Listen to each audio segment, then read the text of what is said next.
Okay, here we are at the house with the little boy. This is the second day of my fast, and I cheated yesterday, and I continued my fast. And one of the reasons why I'm fasting is because I kind of consider it an exchange, more so, an exchange for a little bit of discipline and integrity in my sadhana, and a little bit of willpower. And, they say what sacrifice is, we actually have everything, but it's a giving up of something to attain something. And, and I want to get closer to God. And also, I'm looking forward to the challenge of the temptations and all the things that occur, that are latent within inside me, Some people like to call that the devil, whatever, but, and if you grew up in a religious society just like I did, you get caught up in right and wrong and stuff like that. But as I had stated previously, that Krishna, when he manifests his universe form, you see the most awesome, terrible demons, that are transcendental beyond our imagination. And you also see the goodness, and the supreme personality of Godhead, and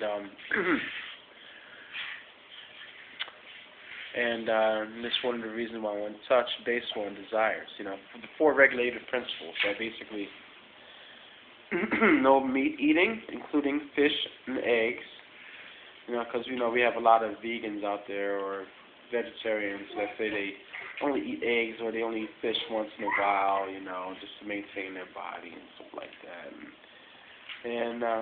But the thing is, we got to get away from violence. And Prabhupada had gotten into the idea of wearing leather, and stuff like that. Wool's okay. Granted that you treat the sheep's okay, and you take care of the sheep in exchange for taking their wool. And also, milk is,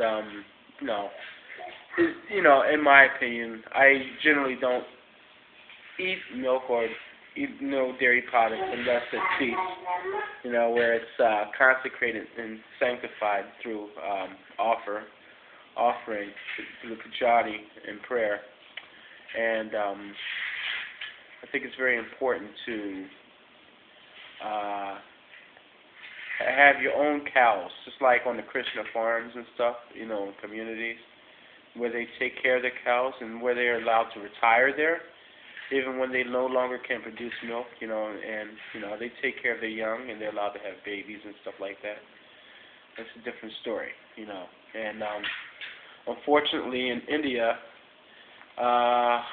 there's a cow train that occurs, and there's a lot of rascalry and unethical things going on with how they treat their, most holy of animals,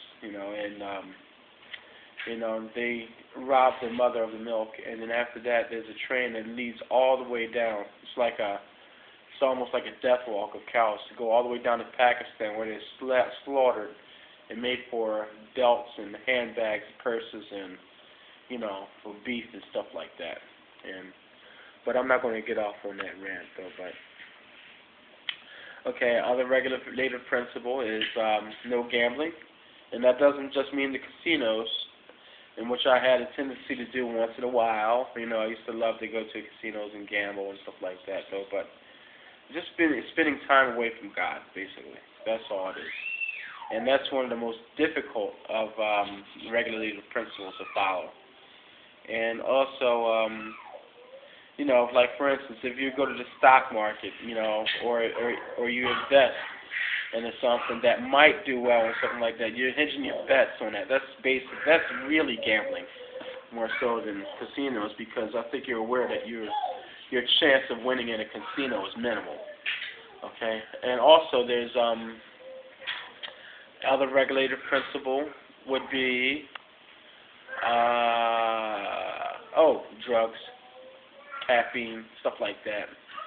And a lot of people, Vaishnavas, unfortunately, are like, okay, well, I smoke a little weed every now and then and everything and stuff like that. I don't do any of that, actually. And, I want to try to keep my body pure.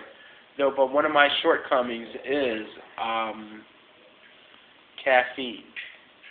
And I don't make any excuses for myself. I take responsibility for what I do. And I don't drink coffee usually, but every once in a while I like some yerba mate. And it's debatable whether there's caffeine in that, but I like green tea once in a while, and an occasional cup of coffee when I feel dead tired, and I'm trying to get away from that. And this is one of the reasons why I'm fasting. And also, the biggest regulative principle that a lot of Vaishnavas leave temples, okay? And I think y'all know what I'm talking about. Sex. Gratuitous sex, or, I forget the word for that. Illicit sex, yeah. We have a tendency to do that a lot, in our communities, in this.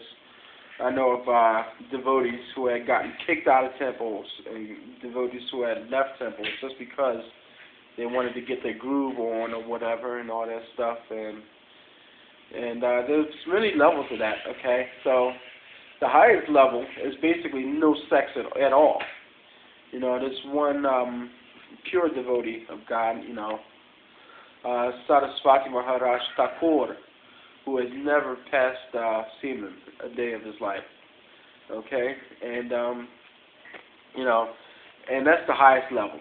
Basically, and the second level is sex only for children. And if you look at Bhaktivinoda Thakur, he's had many children.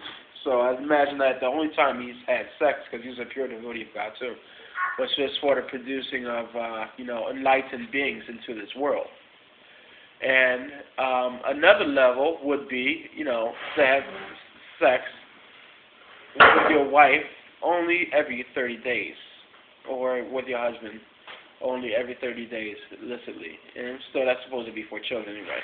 And then lower level than that would be just sex with a spouse, And, and I guess that's kind of permissible, depending upon, sacrifices and austerities that you make in exchange for that, and that's the key. It's austerities in exchange. We got to get away from this idea of having our cake and eating it too. And the worst level of all is just like straight up partying, getting your groove on, illicit sex, And I'm not a person to judge or anything though, but I think I've moved on from that period of my life for a long time now. And I would ask you to consider what your desires are and who you are in service to. And if you're in service to God, you have a commitment to embrace the suffering that you're going through. Recognize these desires. Know that they're yours. Take responsibility for them. Feel them. You see that right there? Oh, man, dude, these are like some straight-up potatoes that I had just made, and unfortunately they got like a tiny bit of garlic in them for medicinal purposes. But, they got curry, cumin, a little bit of vegetables, and it's really good. And I'm about to feed Ife some of these for his breakfast this morning. And, my mouth is watering right now. And I really want to eat that so bad. It is just unbelievable, though. But this is part of my fast, and this is what I must embrace. I must embrace